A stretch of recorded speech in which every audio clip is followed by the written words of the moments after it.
is, we did talk about what's going on and the potential for the library perhaps to get some parking spaces as part of whatever happens with that property, but I don't really know exactly where that stands, and a lot of it depends on how the trust works out and the heirs and so forth.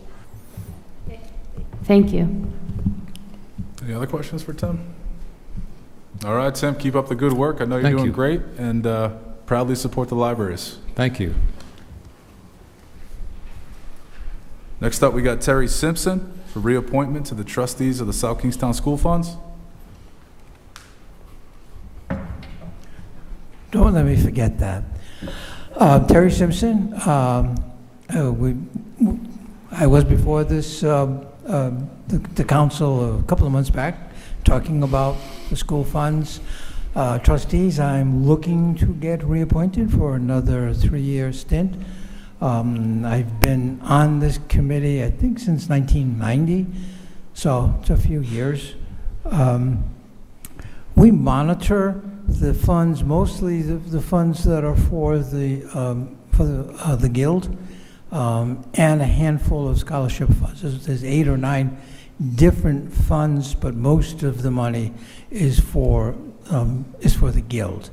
When I started, we had about $6 million. Now it's $22 million, I think.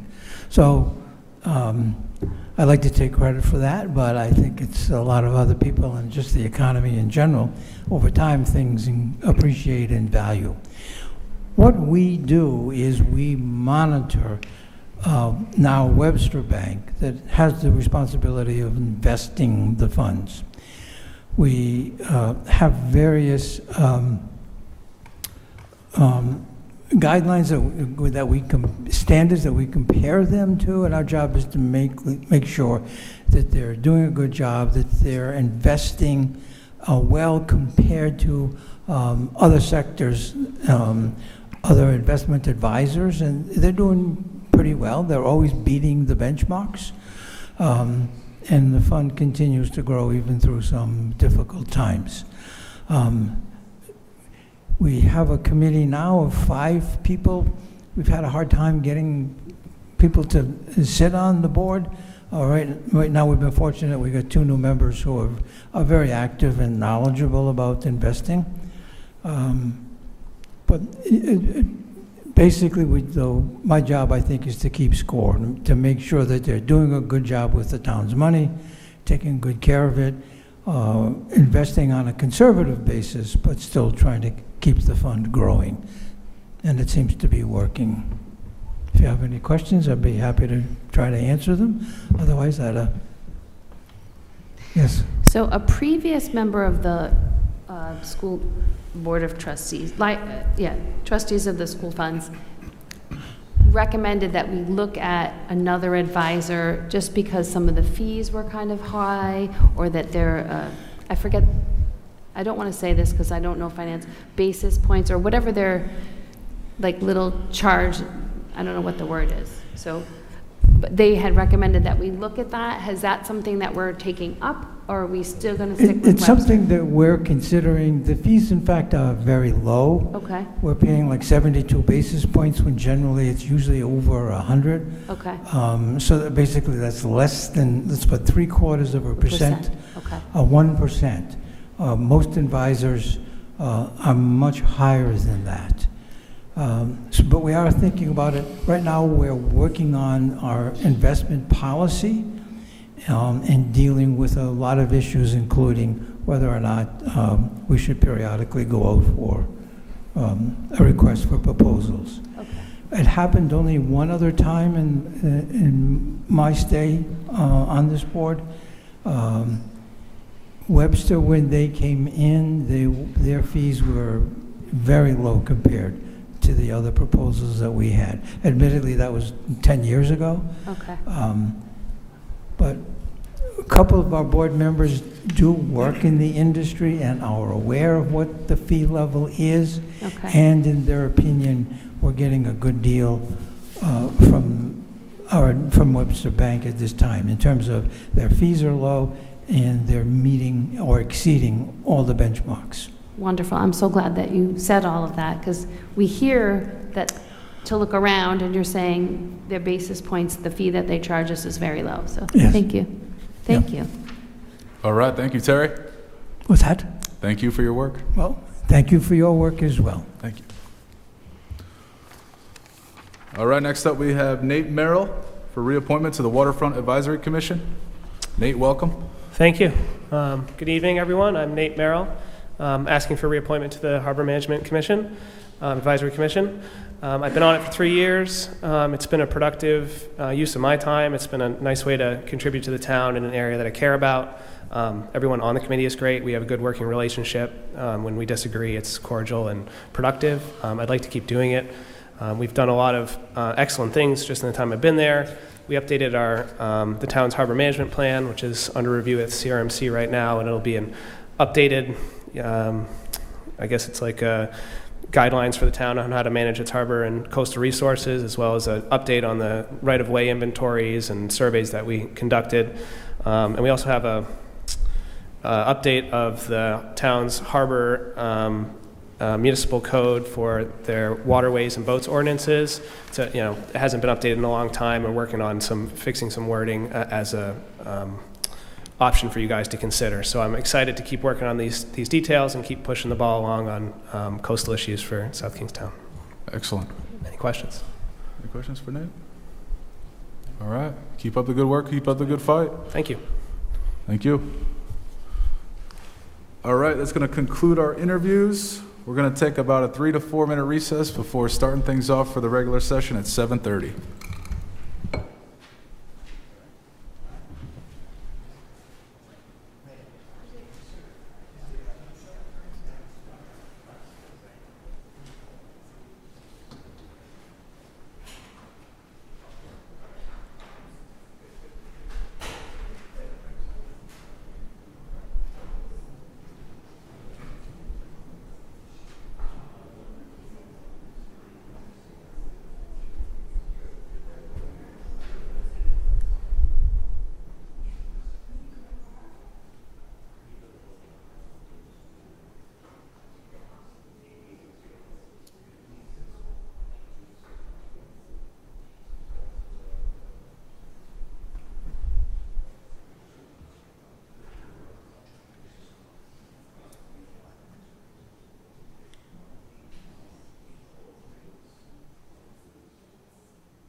All right, we're going to kick things off now for the regular session. Today is Monday, July 8th. It is 7:30 p.m. We are here for our regularly scheduled town council meeting. In first order of business, as always, the Pledge of Allegiance to the flag.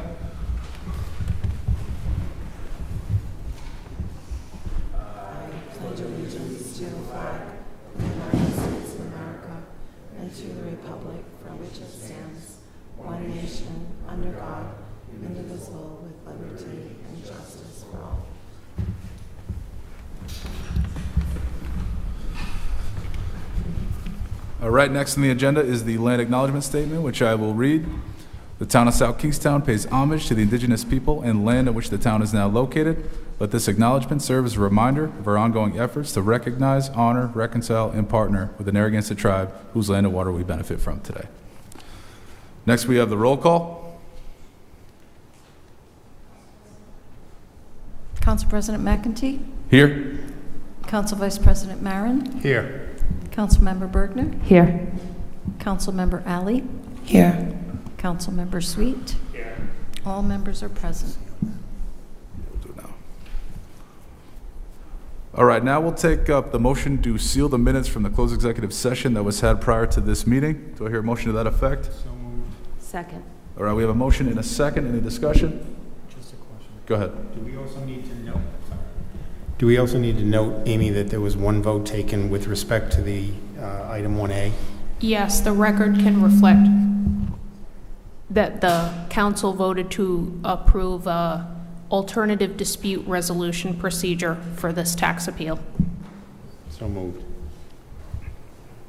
right, we've Second. got a motion, a second. Any discussion? All in favor? Aye. All right, that passes. That's going to bring us now to item 5, approval of minutes of previous meetings. Motion to approve items 5A, B, and C. Second. All right, we have a motion and a second. Any discussion? All in favor? Aye. All right, that passes. That's going to bring us to item 6, the consent agenda. Motion to approve item 6A. Second. We have a motion and a second. Any discussion? All in favor? Aye. All right, that passes. We're now going to jump down to new business, item 8A, a resolution adopting a citation recognizing Brian Kelly, Assistant Park Superintendent, upon his retirement after 31 years of outstanding service to the town of South Kingstown. Terry Murphy, we'll turn this over to you. Good evening. It's my pleasure and also my sadness to announce that Brian Kelly, who is here with me, has retired effective July 5th. And if you will humor me, I'd just like to read what I wrote in my memorandum to the town manager. I'm writing to acknowledge the retirement of Assistant Park Superintendent Brian Kelly after 31 years of dedicated service to the town of South Kingstown Parks and Recreation Department. Brian has been an exemplary employee recognized for his incredible skills, creativity, and unwavering commitment to getting the job done. His extensive knowledge and expertise in carpentry, general construction, and landscaping, not to mention 1,000 other things, have made him an invaluable asset to South Kingstown during his long tenure. Beyond his technical skills, Brian has been an exceptional role model for many co-workers over the years and a respected leader in our department. As a skilled craftsman, he has completed interior room renovations in multiple town facilities, including the Neighborhood Guild, the Peacedale Office Building, and the Senior Center, in most cases eliminating the need to hire outside contractors. His calm demeanor and unique ability to build, modify, and create various structures and enhancements, such as a ramp for a pumpkin race, handcrafted park signs, lifeguard chairs, and sign kiosks, have greatly supported our mission. Time and time again, Brian has proven to be the go-to person in our department. The town of South Kingstown is truly a better place because of Brian Kelly's contributions as a public servant. We wish Brian a well-deserved retirement and want him to know he will be greatly missed. Thank you very much, Brian.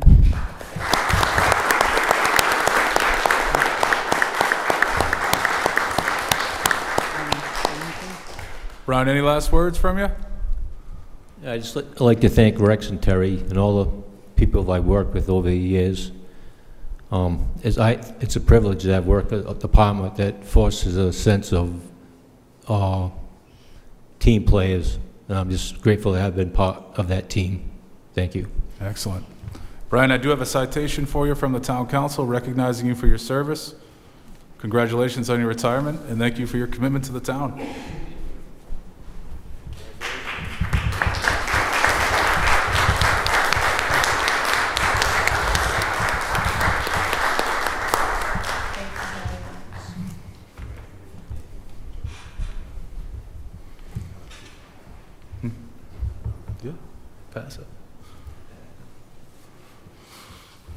All right, do I hear a motion on this item? Motion to approve item 8A, sorry. Second. All right, we have a motion and a second. Any discussion? All in favor? Aye. All right, that passes. All right, that's going to bring us back up to licenses. Item 7A, a resolution granting victualling and holiday sales licenses to 72 Old Tower LLC doing business as Mobile on Old Tower Hill Road, Wakefield. Application by Kumar Patel. Welcome. Yeah, my name is Kamlesh Patel, and I'm behalf of from 72 Old Tower LLC. So tell us what this is all about. I know this is the gas station up there. Yeah, it is gas station, and I have several gas station in Rhode Island also, Warwick and Johnston, as well in Westerly. We took over 2 also from the Global. Okay. Operation is going to continue as normal at this Yeah, location? yeah. Excellent. All right. Any questions? Thank you. Thank you. All right, do I hear a motion? Motion to approve item 7A. Second. We have a motion and a second. Any discussion? Hey, wait, before you go, you want to make sure it's approved. Two more minutes, 1 more minute. All in favor? Aye. All right, that passes. You're good. You're good. Safe travels home. Take care. All right, it's going to bring us back to new business. Item B, C, and D. Rich Bourbonnais, come on up. Good evening. So item B, item B and C are for wastewater chemicals. Okay, so we're just gearing up for the year coming, or the year we just started. The first one, bioxide. So odor control is obviously a big problem with wastewater, especially during detention times when the wastewater is kind of sitting around a little bit. At the pump stations primarily is what we use bioxide to help tamp that down, and that's what that first one's for. Now, what I've done here is we're actually under contract with Evaquo, I think it's called, but for $3.09 a gallon. That's until September. What I'm trying to do is just go ahead and make it a cleaner, say 24, 25, but in September, they'll be up for, we'll have to renew that. So I'm hoping to, as long as we keep it within 10%, if you're okay with that, then we'll go ahead and carry that forward from September. But I'm also even thinking about another year and saying if it doesn't exceed 10% again, then we'll continue with them. It is a proprietary chemical. We've had great luck with it. If we find something else, we'll do it. We'll change if we can find something better or cheaper. But right now, it seems to be what's working best. All right. Any questions for Rich? Do I hear a motion on this one? Motion to approve item 8B. Second. All right, we have a motion and a second. Any discussion? All in favor? Aye. All right, that passes. Thank you. Sodium chlorite is another chemical that we use. It keeps the odor down as well, but it's with our sludge. So with the corkscrew that we have and all those other different components we have at the wastewater treatment plant, we use the sodium chlorite for odor control. This was bid. It came in what we believe a little bit low, very low, compared to last year's number. Now, International did not bid on it. This is a new company that we have not dealt with. But we have enough in reserve. Kathy's assured me that we have enough in reserve. So we're going to go ahead and put an order in. And if it works out, great. If it doesn't, then we'll have to think about maybe rebidding it. But we certainly have enough to last us for a while. All right, the number came in low, very low. Any questions for Rich on this one? Good. Normally it's a good thing. Yeah, the pricing definitely is a good thing. I'm just curious, on the sodium chlorite, we've had several discussions with you about the forever chemicals and beginning to test and assuming in the future we're going to regulate and try and eliminate them. How long is sodium chlorite in the process? Does that stay? I can't answer that. I don't know the answer to that. But, I do know that we're meeting all our requirements when the effluent leaves the plant. Many of the chlorine products break down. So I'm going to assume that it does. I don't know the answer to that, but I can get back to you on that. I'm not sure what specifically sodium chlorate does, but there are byproducts to the breakdown as well. So I'll look into it. I'll come up with something. Frankly, I'm figuring that we're going to have these discussions with every chemical that goes into the process We going could. forward. We could. Thanks. Any other questions for Rich on this one? Go ahead. With the product being that much less, is it the same product that you've been buying before? Or different brand? Sodium chlorate's, we're buying a specific chemical. So like bioxide is a trademark. Sodium chloride is a specific chemical. So it's represented as though it's the same product that we were using, so. All right. So what would happen, I know you said you have a large supply of this. We have some. We have enough to Some. last us a while. Okay.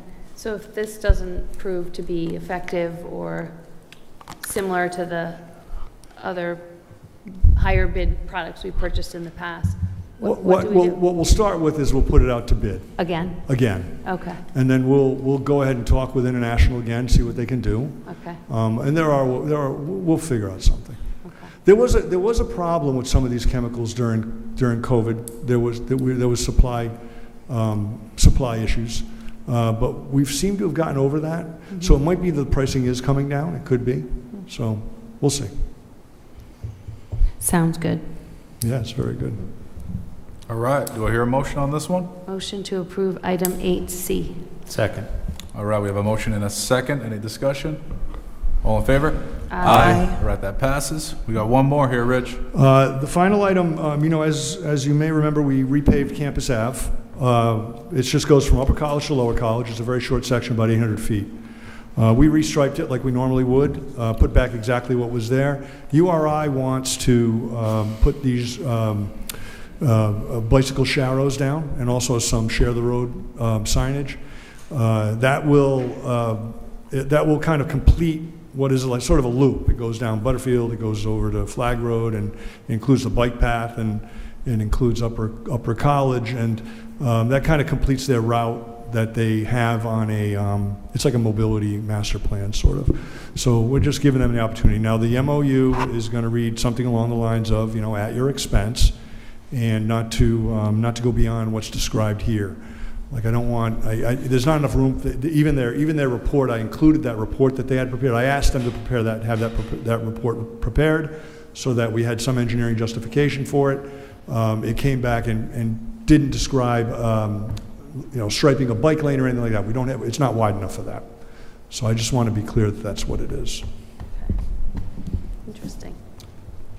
Any questions for Rich on this one? Motion to approve item 8D. Second.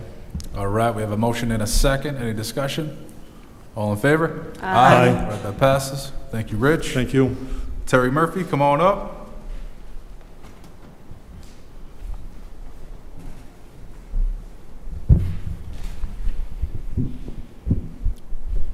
Good evening again. I don't know what item this is on the agenda, but this is for the 210 Oyster Bar lease extension. Their current lease calls for a 5-year extension option, and this is a recommendation. The lessor did request to exercise their 5-year option at Marina Park, which is where the Oyster Bar is located, and the recommendation is to move forward with that 5-year extension with a 2% increase per year. It's consistent with the other lease agreements that have been recently renegotiated with Ram Point Marina, Stone Cove Marina, and Point Judith Yacht Club. And that is what the recommendation is moving forward for the next 5 years through May 31st, 2029. All right, thank you, Terry. Any questions? Go ahead. So I don't have any problem with renewing it. I just was curious. If another company or business wanted to come in, how would they ever communicate, hey, I'm interested in leasing that property. I have a great idea for a restaurant. How does one get in? They have to wait for Anson's Landing or 210 to say we don't want to renew? Well, I guess there's a couple of different things there, and legal can probably answer this better than I can, but once a lease is up, the town has the option to renegotiate, like we've done with the other marinas, and this restaurant, or move in a different direction. So there's got to be a negotiation that's involved with that type of thing. It was formerly Hanson's Pub, so the lease began in 2009. I think before that it was J.G. Goff's, and so it's been consistently a restaurant, and that's part of the special management district for the marina area that it calls for. I think it's two marinas, one restaurant, a yacht club, whatever has been there is still there, like the makeup of what can go in there, unless, of course, the town code is changed to offer something else. But I don't know if Amy wants to add anything to that. I don't have anything to add. You'd be getting the certainty of long-term, and in exchange for that, the option, the town could exercise options to break the lease, but there's, I'm not suggesting that. I'm just curious, if I were a restaurant owner or someone who had an idea and said, that would be a great spot for me, how would they communicate that? Would they go to the town manager and say, I want to do this in 5 years? So, do you know what I'm saying? Like, there's no way. So Hanson's Pub, for example, has it in perpetuity until either they decide they don't want to do it, or the town says, we want a different tenant. My understanding is that the town has the right to do what it will with the property, but once they enter into a lease agreement, we're bound by that agreement. I don't know more than that. Yeah, So it's good, very good question, right? just how does one lease that if they were interested? That's all. So they would have to come sometime in the next 3 to 5 years and say, before you renew it again, go to Jim, go to you, the legal. Okay, thank you. Just curious. Just want to follow up on a few of those thoughts there. So 210 owns the structure on top of the land. It only leases the land from the town. The structures That's on right. top of it owns. So if we were to come to the end of the lease term and they no longer wanted to continue, or the town decided to go a different route, that structure would be there and they'd have to find a way to move it, or the town would acquire it. How would it work at that time?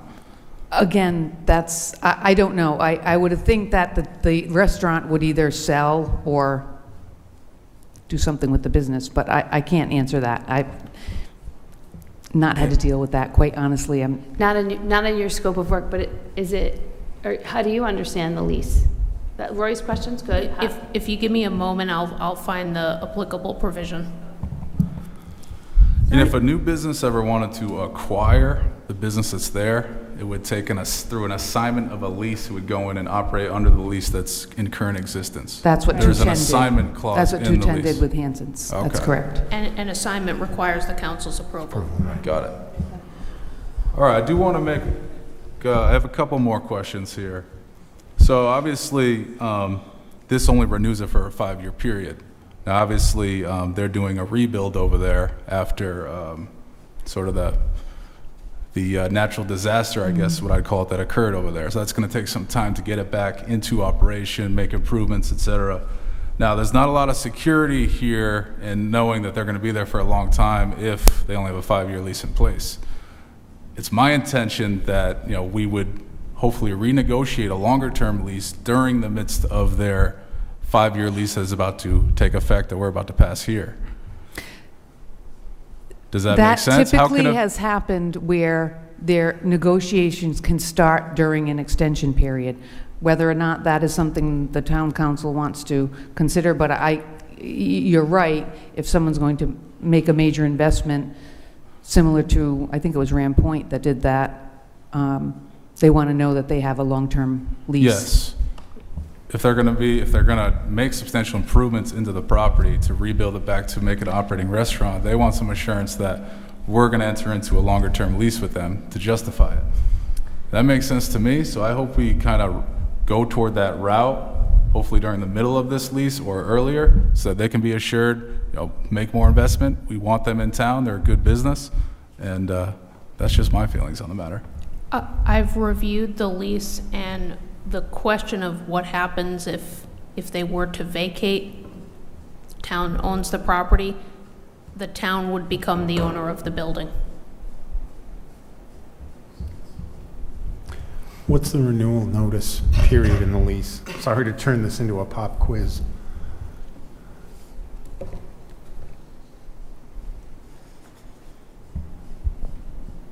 I don't see a specific provision on notice. Renewal was the last section in the 2009 lease, and it gives them the option to renew for 5 years. I don't see a specific provision on notice, but again, I might need a moment to look to see if it's somewhere else. Is the town receiving revenue while the restaurant is closed? Are we being paid? To my the rent? knowledge, yes, the lessor is required to continue to pay rent. Okay, and I'm not sure if this is appropriate or not, but as far as the cost of the lease, is it in line with what, what we would expect for a restaurant of that size in 2024? Is the amount reasonable? The last time we did a market rent survey was in about 2019 or 2018, when we were looking at the lease renewals on a couple of the marinas. And don't quote me, I don't have it in front of me, but as far as I can tell, yes, it is in line. It's really about what the market can stand. And the recommended lease renewals are actually lower. The annual escalator is dropped to 2% per year, where this year, the last 4 or 5 years was 3.5%. So it's actually come down to be consistent with the other lease renewals that we just executed over the last 2 years or so. Okay.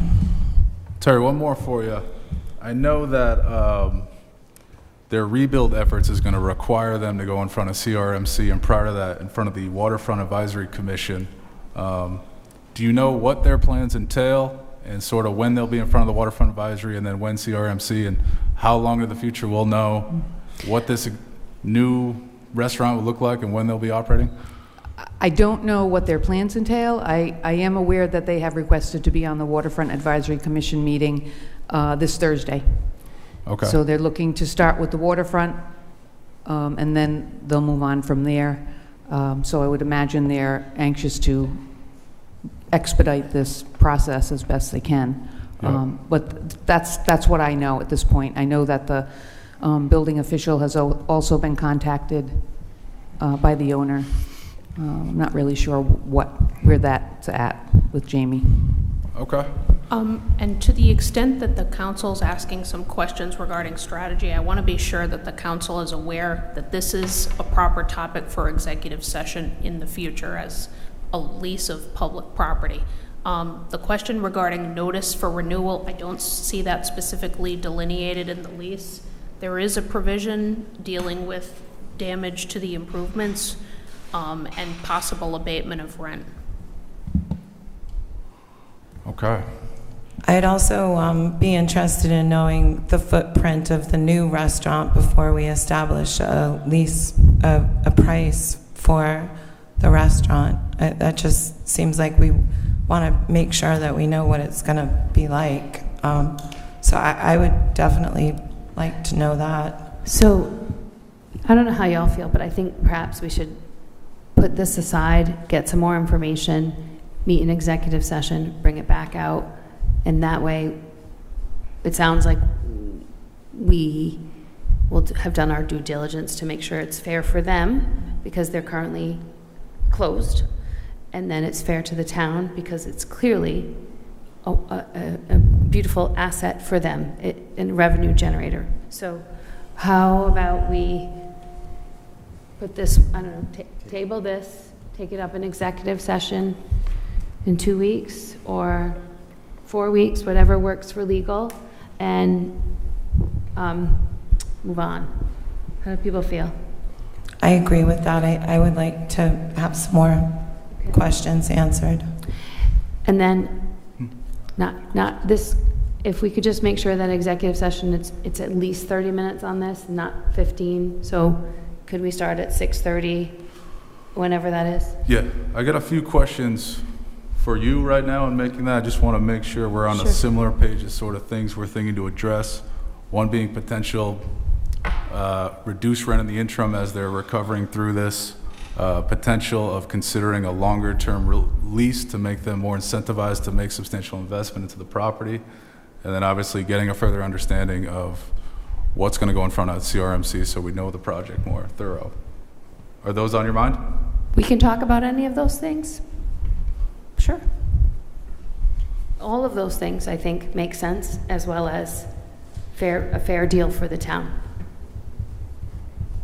All right, I'm just going to state on the record that I think 210 Oyster Bar is a good business. It's a good restaurant. It draws a lot of people into town. It employs a good amount of people.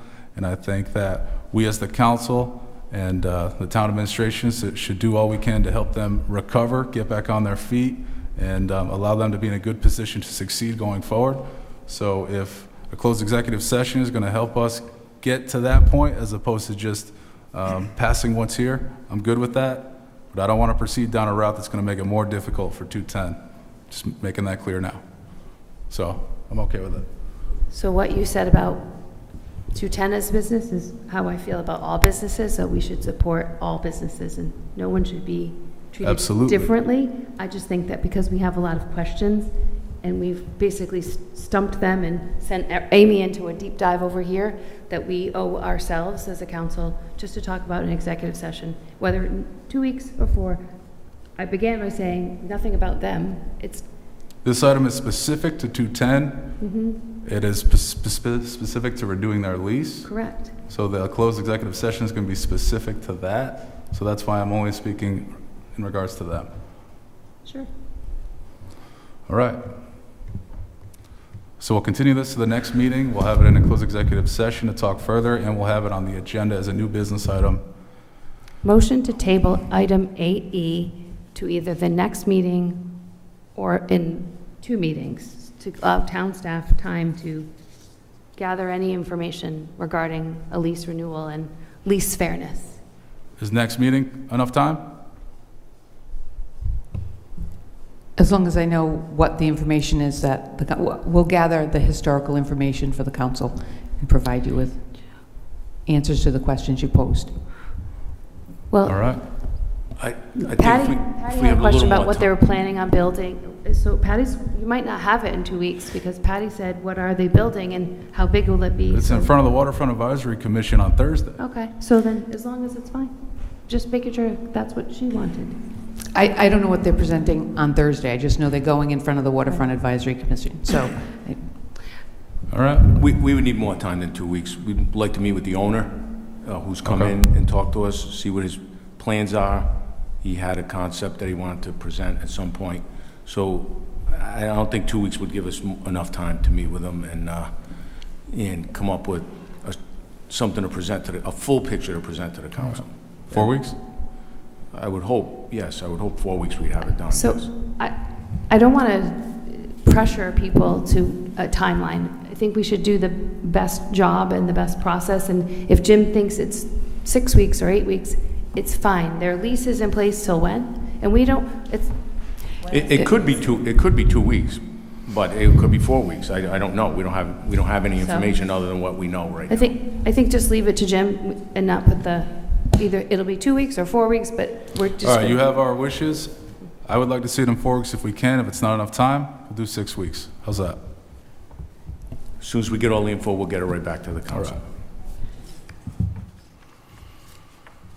All right, so there's a motion to continue this to a subsequent meeting. Is there a second? All right, we got a second. Any discussion? All in favor? Aye. All right, that item is continued. We're going to go to item F. Luke Murray, come on up.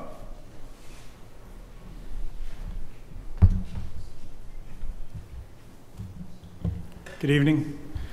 The item we're discussing is the award of Phase 2 services for owner's project manager services for the school building project.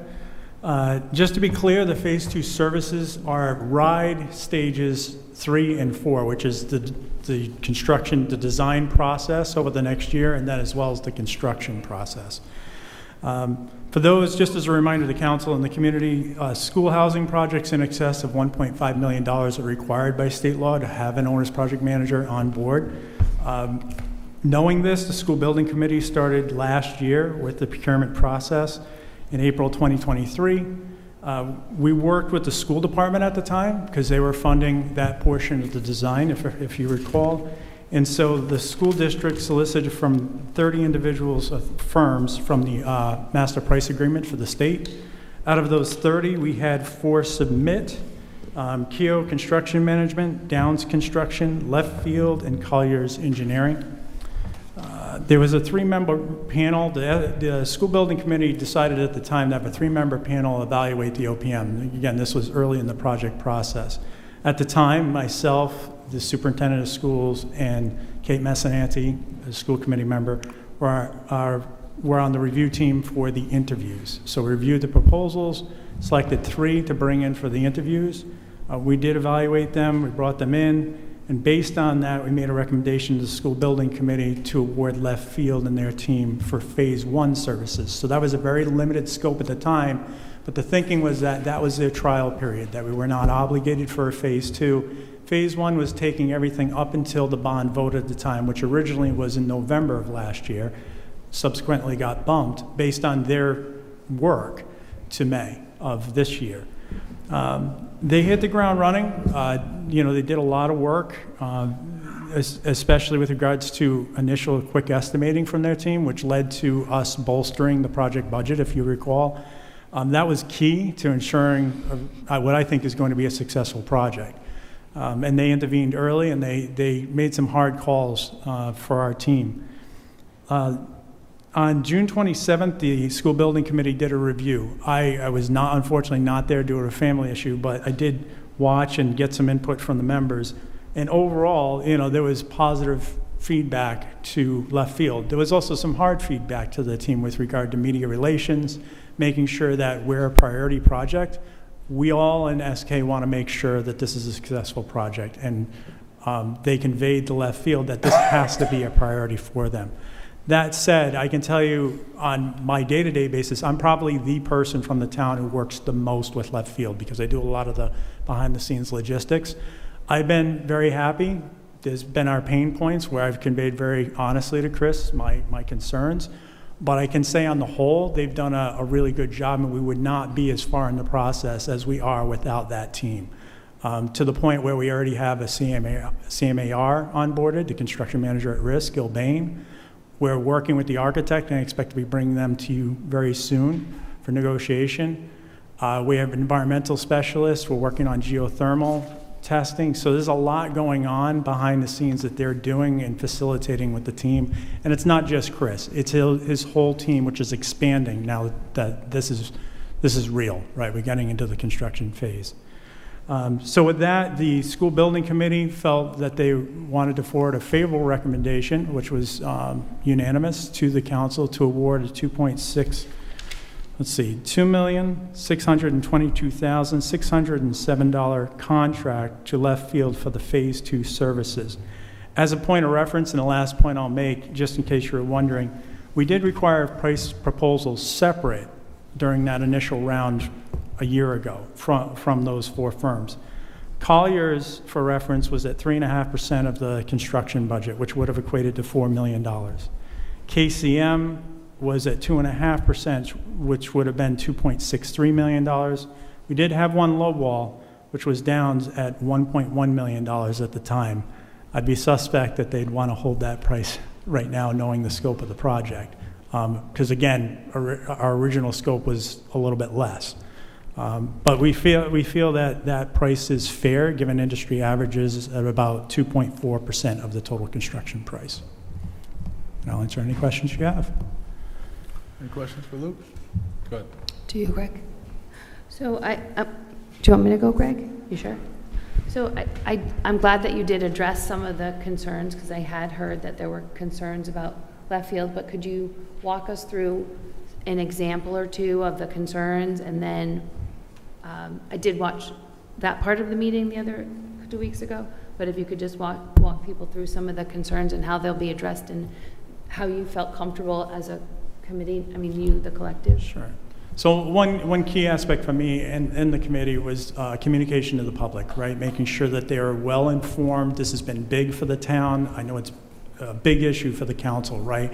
We want to make sure that we continue moving forward. So initially, they were doing web management on their side. They set up a website, and there was some pain points with that because the town had already set up an entire site and was working pretty well. When we made the transition, it was a tough transition, and some stuff got lost in translation. So to Left Field's credit, they've hired a professional web designer a couple weeks ago. They've pivoted. They're moving to reform the site, reconstitute it, make sure more information's on there, and look forward as far as how we get that communication out. So they're actively working on that to include more forward-looking communications with the public to ensure that they're informed at every step of the process as we go through the build. So that's a positive, kind of a negative that's turned positive based on the feedback. Making the project a priority. So there was a point where we felt like the foot was pulled off the gas a little bit on the project, right? And I know that the town manager iterated that, and we can't see that. So, people can't disappear, and we're looking for them. And that may have been a point in time, right? Everyone has personal things, and the company has certain shifts. But by what we've seen now is that they've bolstered the project team and gotten a little more depth. I've noticed that over the past few weeks where more members are coming on board. So there's redundancy in that team. So if Chris is not available, someone picks up the torch and they're fully aware of what's going on, which is key because listen, everyone needs to take a vacation. Chris deserves one too, but we can't have downtime on the project. So that's where I've noticed that they've already started to pivot and move forward. So. And there was a couple media missteps going back to the early communication on where, we're communicating with the paper and who's communicating with who. And that was a pain point that we communicated to him. We're working with Eric over at the school district, who's their media relations person, using them more on the front lines to get the town sort of side of things, but using the OPM as support role in that media relations. So. Were there other things that you heard that I'm not addressing? Well, can I interject something Yes. on that? So I'm on the school building committee as well, and when we met, it was not so much that there were negatives. I mean, we gave our expectations. We wanted to make sure that Left Field knew exactly what was going to be expected of not only him, but of his entire firm. The importance to this town of the largest project we have ever built, and maybe will be the largest project we ever built. So it wasn't so much that we were, if we didn't have faith in him, we wouldn't have picked him, believe me. We have total faith in him. And the whole building committee voted unanimously to get this forward. There was one thing in the beginning that really impressed me, specifically about Mr. Spiegel, who's in the back of the room. So if you can remember, rewind, we were all thinking we were going to build a high school for $125 million, and the town council voted to approve a bond for $125 million. But then we brought on Left Field to look at the numbers and see, just move forward. He brought it up. He says, you're not going to build a high school for $125 million, not what you're looking for. The bond will not cover that because of other factors. And he could have stuck his head in the sand, could have just left it as is, the path of least resistance, but he didn't. He said you need to increase that amount. And we did. And if you also remember, it delayed us. And we really had to work a lot harder to get that in on the time that it was. So that impressed me. The point Luke was bringing up and I brought up is that committee has very high expectations for whoever we hire. They're going to be scrutinized. They're going to be watched. We're not going to second guess them if we trust them, but we just wanted them to know we're going to be working very hard to get this project over the finish line at an affordable cost and a great project. And if you're up for it, then let's go. And if you're not, then step back. But the response we got is they are all in, and Mr. Spiegel is personally attached to this project as the liaison. So I'm comfortable with it, very comfortable with it.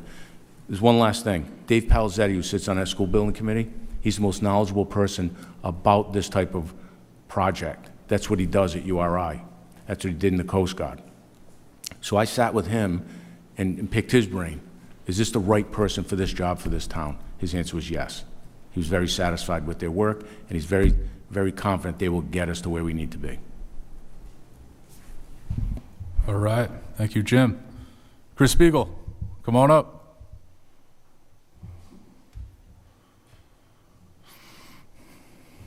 While he's just walking up, is it, this, we'll have them until the ribbon cutting? So it's 3 years, 36 months, whatever, from now, pretty much? You will have me past the ribbon cutting, actually, until the project is fully audited by the Rhode Island Department of Education, and if the town also has an internal audit. Until all bills have been paid, I'm going to be the lead on this project. I'm just figuring out 2.6 million times 36 months, just in my head, just sitting here quietly. Thank you. Yep, so there's obviously there's different staff that have different specialties, but that also includes to have a full-time presence on site at any time where there's construction, to have a left field representative, Terrence Connolly, on site. And Terrence has already been a director with another OPM firm that wanted to come over to left field that I had worked with previously. We feel tremendously lucky to have someone of that experience, over 40 years in the construction industry, working on this project. I just would like to echo what Jim said. And, when you came to us initially and told us that our estimate of 125 was not going to cut it, I was beside myself. But I'm so thankful now that you let us down. You gave us the correct information, and even though it was difficult for us to hear that and for us to all switch gears, and I know it put a time crunch on everyone, I really can't say enough how much I appreciate your I know that wasn't an easy presentation to make, I'm sure, and I really appreciate that you were courageous enough to tell us. So I believe that we're in a really good place for the project, and that we will not need to endure some of the things that other towns went through in their process. So I appreciate that. Thank you. Thank you. Chris, we've been working with you for a while now. Over a year. And I think you do a great job in front of the council, answering our questions, keeping us informed, answering tough questions.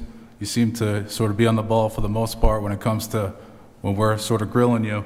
I think you do a good job. I think Left Field is doing a good job with this project. Obviously, the school building committee feels that way, as evidence of their unanimous vote for you for the OPM services. But I do want to give you an opportunity to dispel any of these doubts or concerns that have been sort of out there about you and your involvement in the past year. So I'll give you the opportunity to do that. Go ahead. I'm not aware of any specific concerns about me personally. I will say that once the bond vote did pass, we entered into a period of the project where we're now onboarding the construction manager, we're now onboarding the architect, so my presence was probably not as, right, you guys are used to seeing me a lot, all the time, right? And what I would like to say, on the record in front of everyone here, I am personally committed to the success of this project. I want this project just as much as I want the projects in my own town. I've come to know all of you, I've come to know the school building committee. I have gone out and spoken to the Rotary Club. I've spoken to the sustainability groups. I've spoken at your school 3 or 4 times. I know I've been here well more than a dozen times. I feel like this is going to be not just a legacy project for you, but this is going to be a legacy project for me.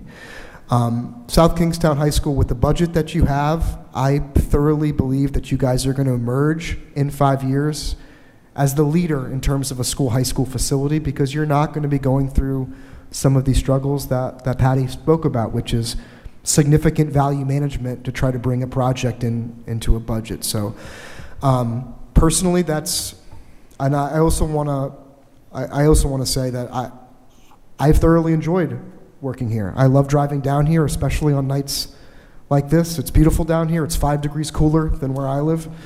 And I'm really looking forward to hopefully continuing my work here. I think everyone here has my cell phone number. They probably all called me on my cell phone. I like to think I always pick up no matter what time or day it is, even on vacation. So hopefully I get to continue doing that with you guys. If there's specifics, though, I'd be happy to address them. All right. Any other questions for Chris? I do. Oh, go ahead. It's not real, well, I guess I do have a question. But for speaking on your behalf, I think you're a straight shooter. And to me, that's more meaningful than dealing with a good company. You know, I know you're a representative of the company, but you've done a good job. I mean, we've had disagreements, but it's business. I think you're excellent. Thank you, Greg. Appreciate that. Have we gotten the PAYGO money yet? You don't get the PAYGO money. You don't have it in hand just yet. But it has been approved by the Rhode Island Department of Education, so yes. Will this 2.9 come out of the PAYGO? No, the PAYGO is going to be paying for a good portion of your design phases fees up front. If that's how the district chooses to spend it, you have options about how you want to spend your PAYGO money. There's no real restrictions. It's kind of like having a credit card, right, that you RIDE pays off every month. I would assume that some of Left Field's fees would be paid, just so our monthly fee would be paid by PAYGO. I suppose the architect's monthly fee and the pre-construction fees for Gilbane Building Company, those would, also pre-purchasing of materials. You know, we want to try to order our electrical switchgear, our generator, you know, these things that have 24-month lead times as early as possible so that those items are on site waiting for us. We're not waiting for them. And it could potentially also pay for some of this geothermal, depending on which way the study goes, which we're all discussing, which is, you know, we'll have the results of that study sometime in the fall of 2024 to discuss. Yeah. All right. Just one thing, Chris. I've seen the spreadsheet and the work schedule you've got, and I'm not looking for that. But for the sake of the public, can you describe a little bit, sort of a 50,000-foot view of what the Stage 3 and Stage 4 are going to entail? Sure. So Stage 3 is a series of 3 design checkpoints with the Rhode Island Department of Education. You must successfully pass each one of these checkpoints with RIDE in order for your project to be reimbursed. There's a checkpoint at schematic design, there's a checkpoint at design development, and there's a checkpoint at construction documentation. Over the next year, we will be methodically going through these 3 checkpoints. Our first checkpoint for SD submission is sometime around late October, early November of next year. So in this lead up to the schematic design submission with RIDE, there's a number of requirements that we are required to fill out. It's about 16 different items per checkpoint. These include reaching out to the Governor's Commission on Disabilities, having them review our plans to make sure that all of our plans meet code. It requires going to the Historic Preservation Commission to make sure anything that we do is not going to negatively impact any historic structures. We're also going to be looking at there's a ton of work, preliminary cost estimating, making sure that the design is fully prepared up to SD. So what we are currently doing right now is we are confirming the educational programming. So that means that we have had another round of stakeholder meetings with the school department. We've even taken a few tours of other high schools that have been built recently to get an idea of kind of the capabilities of these new high school projects. And then now that we've done that, our next work, and we'll just keep it for the next couple months, the next work is starting our geothermal study to see if geothermal is potentially right for this project. We're also looking at a funding study, alternative funding sources study, which is where we look at all of the different funding mechanisms at the federal, state, and private level, like National Grid, Rhode Island Energy as incentives, how we can meet those, how they can help pay for the project on the back end. Those are the 2 main tasks, and then we're having our first community conversation of Stage 3 on July 30th. This is our first bigger opportunity to tell people. So on July 30th at 6 o'clock in this room, we will be having another community conversation, which is generally just to update everybody as to where we currently are in the process, show a preliminary schedule about when we expect certain items to come online, and also to be out there listening, to hear what people have to say about the project. Now that the bond is passed, we expect more people to kind of focus in on what's this school going to look like? What's it going to provide to the community? These types of things, as opposed to a black and white issue of I'm for the school or I'm against the school. So we're hoping to get a good turnout. It is a series of many community conversations over the next year, as we plan on having one for every single checkpoint at the very minimum. We're looking at major construction start in June of next year. There will be some enabling work that's going to happen ahead of time, and we're currently having meetings to discuss logistics with the school department. We actually just had a meeting today with the school department to discuss logistics. The idea is if we can take over part of the site a little bit early, we'd like to finish the project early, which gives us the entire summer to iron out any kinks so that teachers aren't rushed moving in, our punch list is wrapped up and completed. I've been a part of projects where, because of not being able to get out in front of them, teachers are moving in and their walls still need touch-up painting, or there's still ceiling tiles that need to be hung. We don't want that there. Closeout is the most frustrating part of any project for the owner, so if we can wrap it up and get completed by April of 2027, that means that we've got the entire summer in order to wrap up all this little stuff, touch-up paint, ceiling tile, things like that. Excellent. Did I answer your question? I'm sorry, I know I kind of went a few ways on that one. That's what I was looking for. Okay. Go ahead. You talk about geothermal. Can you just, for the community, tell, what does that mean in terms of you're exploring geothermal? So geothermal is a way of heating and cooling your building without using any gas at all, but also without using substantial electrification. So most heating and cooling systems, the way that they work, and I'm speaking in generalities, so Greg, as you know a lot more about this than me probably, you can feel free to, but the way that heating systems work is they take water, they heat it, and they run it through your building I'm oversimplifying, but that's how they oversimplifying, but that's how they heat a space. With geothermal, one of the ways that they drill down wells and you pump the water through these wells into a system, and actually as you go down further into the earth, even just by a few hundred feet, it gets substantially hotter. So instead of using electric or gas now to heat water, you're using the actual earth itself. So by running water through these pumps, you now have a heating system that's not eating up any gas. It's much more sustainable, obviously. So that is how geothermal works. Having said that, geothermal is expensive. There are substantial potential rebates available for geothermal. So in the fall, once we have the study done, because first we need to see if the land here in South Kingstown is susceptible for geothermal, if it will work for geothermal, if there are any substantial obstacles that we need to consider.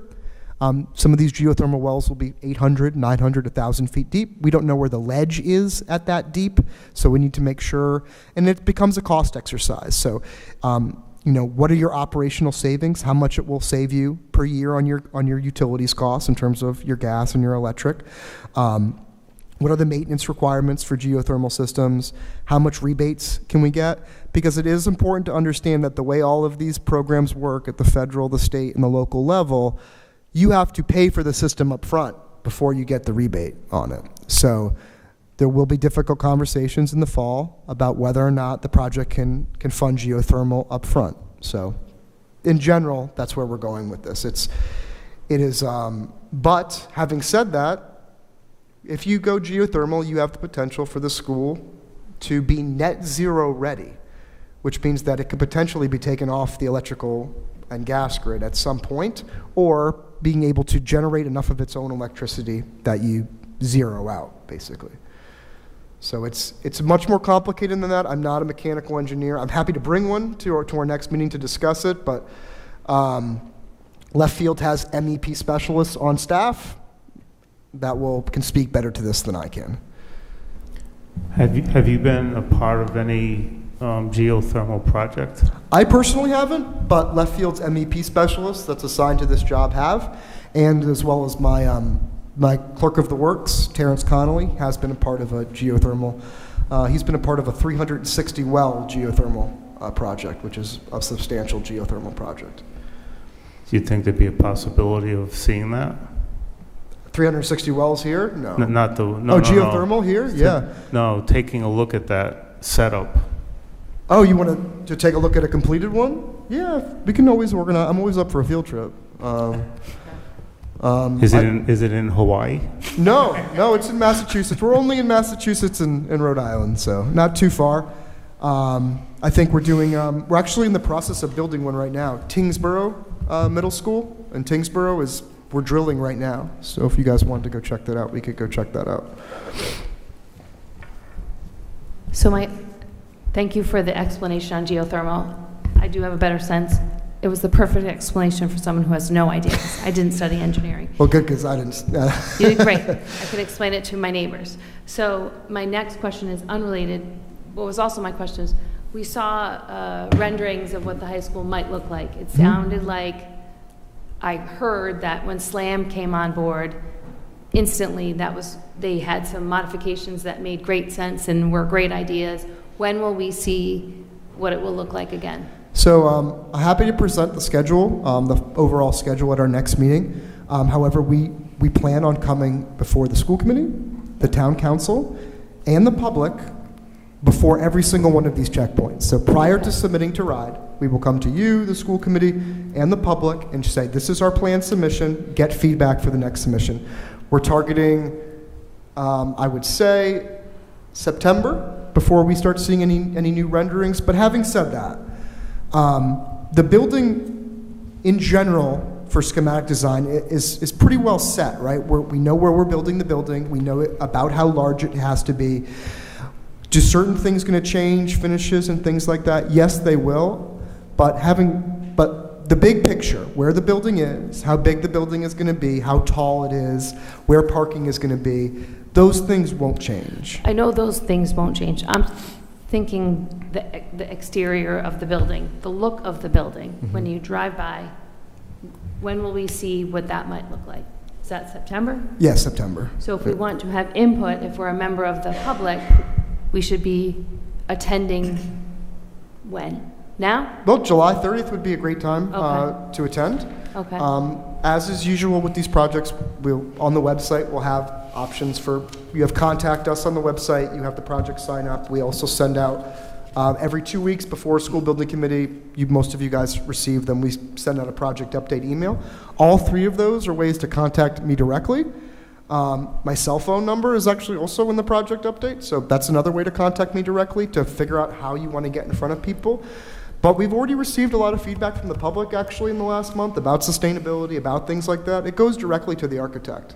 So the architect is already well aware of this, but one thing that I think helps this project is that Phil Conti and Studio Jade were the architect for your phase one, and they had multiple meetings with stakeholders about just this, about what they want the building to look like, what are your priorities, and one of them is we want a building that meets the historical accuracy of the town of South Kingstown. We've heard that, and we're still leaning into that. In fact, one of the reasons that we visited with the school department members, BMC Durfee in Fall River, is because that project had the same goal. It was meant to mirror the architectural history of Fall River. Obviously, the architectural history of Fall River is much different than South Kingstown. But in that project, they even went so far as to go into old mill buildings and actually take reclaimed wood and steel out of the building and incorporate it into the project. So that's the same sort of idea that we're having here, is to make the building fit in with the surroundings. This is not a place for a very modern, angular, institutional building that you might see in other areas. The building is, in terms of the historical elements elements that make a project look historical, we're talking about brick as opposed to a lot of metal panels, right? Things like that will not change, and you've already seen those in renderings, because we're not going to throw about 100 blue or green metal panels on a building and it look completely out of place here in South Kingstown. Thank you. I really appreciate that. For people who don't go to the meetings, it's really great to hear it, because they might be tuned in now, so I appreciate your explanation. Just back to geothermal for 1 second. Would the discussion about feasibility include networking the geothermal system, because you have the Hazard Building 200 yards away, and I know Brian Mahoney, the Director for Facilities, serves on the building committee. So we need to take a look at your budget. Obviously, there's an upfront cost, and especially with an older building. One of the reasons, remember when we talked about renovation versus new build, we talked about how expensive it is to renovate mechanical, electrical, and plumbing systems in an existing building, especially one with historic elements. So I just want to set expectations that it needs to be studied in detail, and we need to get good information on the cost of that, because we need to be very careful. These older buildings, just like the high school, the walls inside of them don't move like modern buildings do that are made of steel, right? Where you have long trusses that separate so you can move stuff around. If I'm going to be knocking holes in load-bearing walls to different size equipment and things like that, it can get very costly very quickly. And sometimes it's better not to open up things, it's to leave them as they are. But it is being considered. It has been passed along to Haley and Aldrich, which is our sustainability engineer on the project, as well as Studio Jade, which is the architect of record. But it's something to consider, and if it helps us get more rebate, then that gets factored into that MEP study that I talked about. Yeah, if the answer is no, that's fine. I'm just glad that the question is being asked. Yeah, it's not no yet. It's just I want to set the expectation that it's, yeah, it's not as easy as doing it in a new school, that's for sure. Thank you. Just an update on the website really quickly. So I am a construction project manager. I'm not a website builder, but I'm actually quite proud of the website that we had developed for phase one. With that being said, I absolutely heard the feedback from the school building committee, who's obviously been hearing it from members of the community as well. So we have brought on a web consultant, as I discussed. This web consultant has experience with UX, which is user interface, and a new website is coming soon. We just had our third meeting on it today with the user experience consultant. I think the main thing that the content in general, I think has been pretty good. I just think the way that the public can access it and the difficulty people are having finding things on the website needs to be much improved. So I'm happy to report that in terms of the design of the website, we did bring on a professional for that. But I also want to stress this, is that just like right now, where I'm able to make changes on the fly. As an example, just 2 hours ago, the school, or a few hours ago, I should say, we posted the agenda for the school building committee meeting on Thursday. Just came through a few hours ago. That's already on our website because I know how to do it. So one of the critical things that we're doing with this website developer is making sure that everything that they're designing, I can still do on the fly. So that way, Rory, say a member of the public calls you and has a question, and you're hearing it from a few people. I can go on the website and create a frequently asked question based on what that question is, right? Maybe the question is, what is geothermal, right? So I can have that, I can create it right away, have it on the website, and then you guys can steer your constituents to the website, as opposed to saying, hey, let me figure this out for you, and playing a game of telephone. So that's critical too. The website will look better, it'll operate more efficiently, but I'll still be able to do updates in real time. Excellent. All right. Any other questions for Chris? All right, Chris, I'll just say, you're our guy. You've been doing a good job thus far. Keep us on track, keep us on time, keep us on within budget, and let's make sure this thing happens. If we can get project done April 2027, that sounds incredible. But we'll see where things go. Stay on it for us. Do I hear a motion here? 10-4. Motion to approve 8F. Second. We have a motion and a second. Any discussion? All in favor? Aye. All right, that passes. Thank you, Chris. All right, that's going to bring us to item H, a resolution approving the town manager's appointment of Nicole Romaine as the town clerk effective August 5, 2024, as further described in a memorandum from the town manager to the town council dated July 3, 2024. Jim? Thank you. Our beloved town clerk is going to retire first week of August, Susan Flynn. She's been a clerk here for 32 years. She's been the clerk for about 5 years, is that correct? And about 20 years as the deputy, so she has extensive experience in being a clerk. which really is one of the oldest positions a town has next to a town council. That's why this is, I can make a recommendation and go to you for appointment. So quite honestly, Susan can't be replaced. You're never going to find someone with her experience, 32 years, that is either still in the job or would want to go in a job like this. So those are few and far between now in the whole state of Rhode Island. So we put out a job description, what it was. We received 16 applicants. Only 2 had relevant town clerk experience. And so the pool was not as big as we would like, but the outcome turned out great. And so we interviewed 2 of the 16. One was a clerk in another town, and she did well in the interviews. And one was an internal candidate who was the deputy, Nicole, who's in the back room. She's also substitutes as the camera person back there. But but we interviewed both. I sat in on the interviews, and the recommendation that I'm making to the council is that Nicole be promoted from deputy town clerk to town clerk when Susan does retire. Let me tell you a little bit more about Nicole. She's been the deputy town clerk for 2.5 years, just under that. She'll have 2.5 when the time comes in August.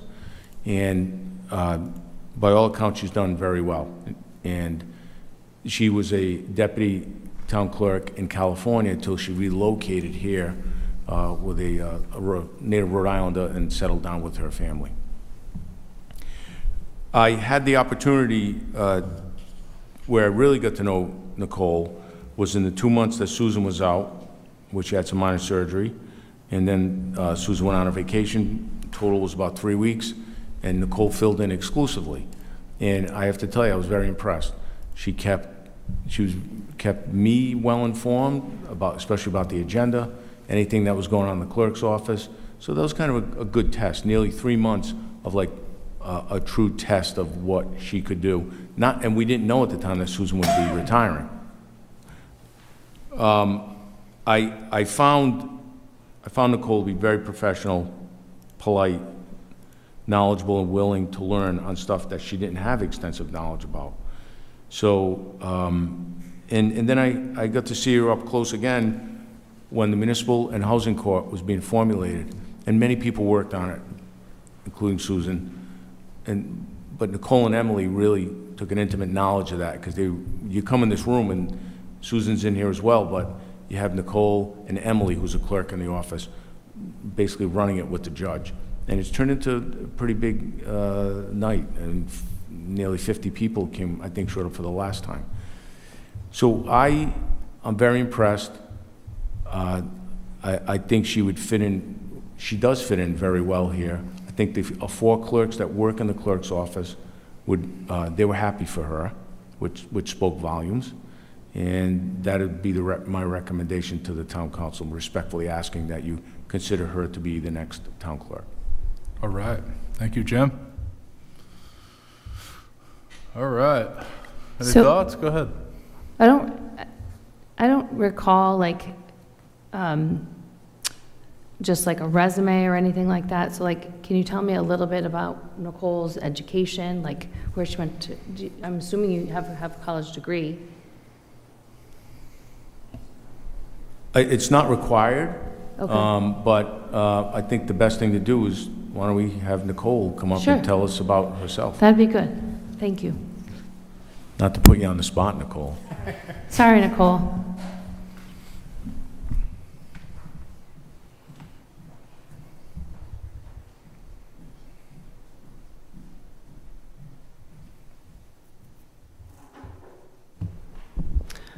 Hi.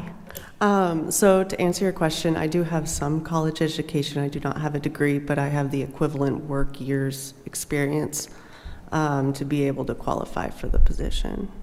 In Washington State, I came from a legal background. I've worked for a couple of law firms, family law, workers' comp, and then got luckily hired into the city of La Quinta in California in their design and development department for business licenses and short-term rentals.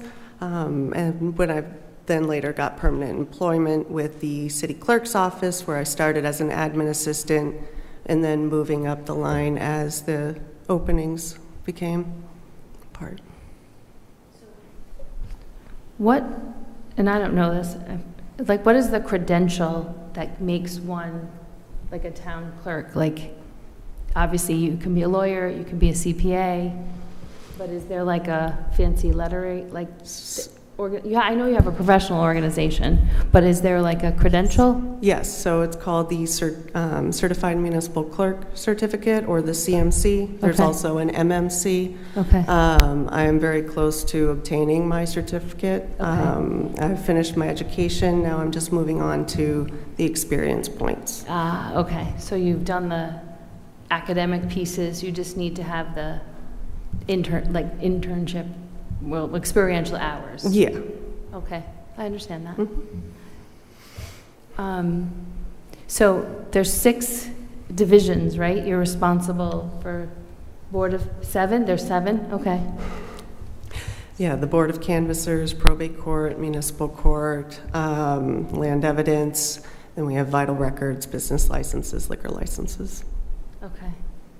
It's a lot. It is. It's like a cornucopia of all different issues, and I think you're excellent at like dealing with the public and customer service, and that's a lot of it, and the team down there is very friendly and helpful, so I think that will be well received by everyone when you join the team. There's just so many aspects of it, so I just was curious.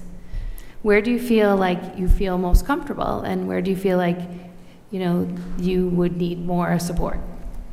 So municipal court and housing court is definitely my favorite part. I've kind of started from the ground up with that one.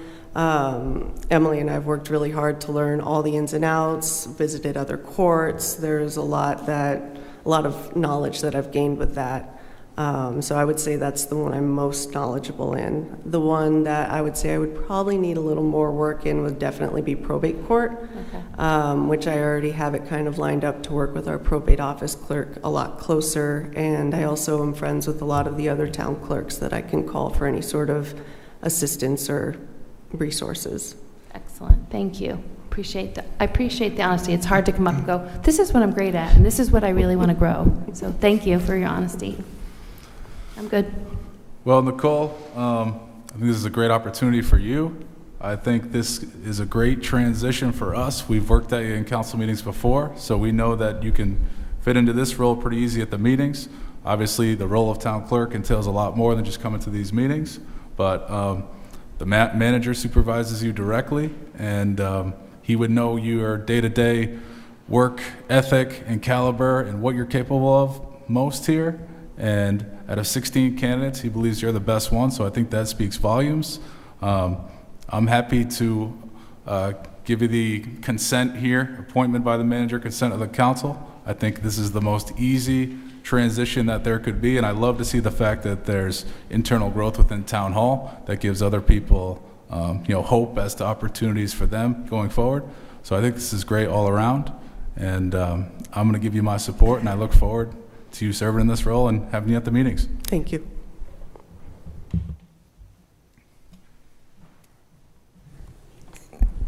Are we ready to make a motion? Yeah. I'm very happy to also support Jim's recommendation, and really happy that that Nicole, you've been in the office for 2.5 years, and I think it's a great situation for us and for you as well. So for that reason, I'm also very happy to support.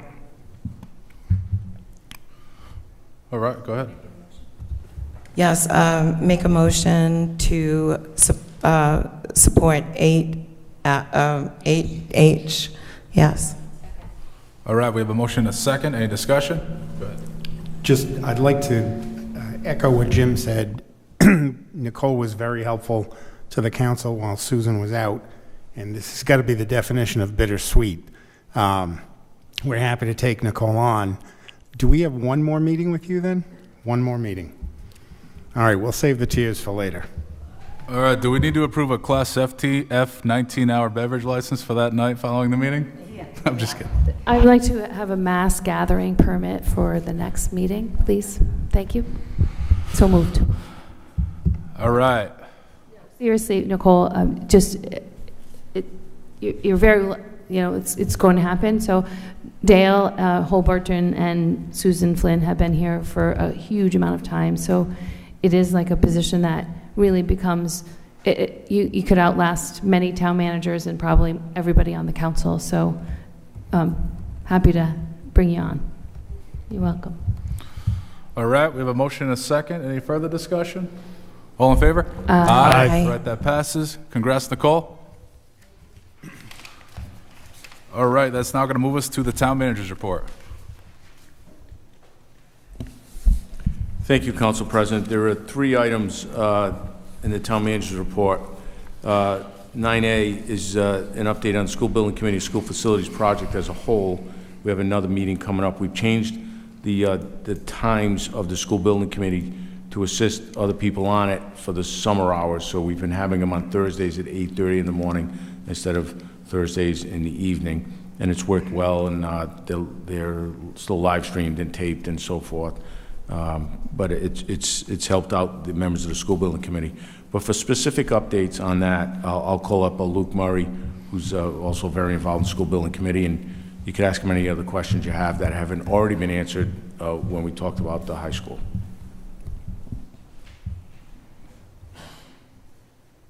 So I believe Chris actually covered a lot of ground. He kind of stole my thunder a little bit, but it bears repeating.